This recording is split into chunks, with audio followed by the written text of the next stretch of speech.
and likened his and own said, improvisational jazz random. to Pollock's he knows work what and he's said, doing. "It's not he random. knows when he's He finished, knows what he's doing. but still He knows it's when he's free finished. form. But What still, happens in the it's artist free form. studio is What happens in the almost artist a mystery. studio is Training almost and always a mystery. expertise and persistence Training and expertise and synthesized persistence over time synthesized into a picture over time or a thing. into a picture but Pollock or a shows thing. what happened to But get Pollock us shows here what more happened to get us distinctly here than more anyone distinctly had than before. anyone had It's before. clear that a person was here and traversed this and now he's not. Paint that was once liquid and flowing, now hardened and frozen in time. Pollock called it energy in motion made visible, and memories arrested in space. While the largeness of his persona has faded, Pollock certainly isn't absent when you're with the work.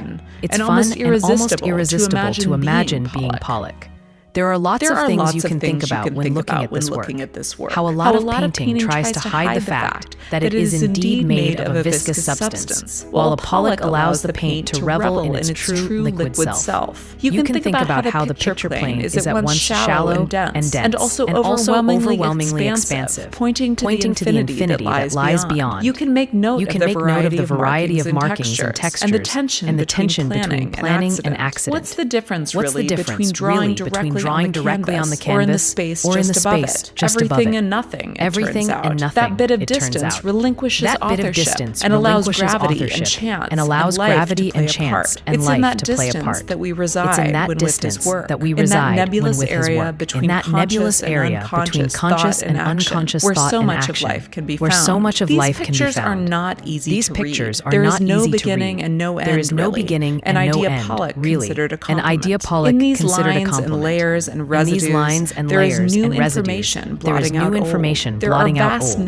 There are vast networks of markings. What Caprow called the endless tangle. Like an ocean or a galaxy, we must settle to a great degree in their inscrutability. In a similar sense, we must also live with and struggle to grasp, as Pollock so desperately did, the inscrutability within.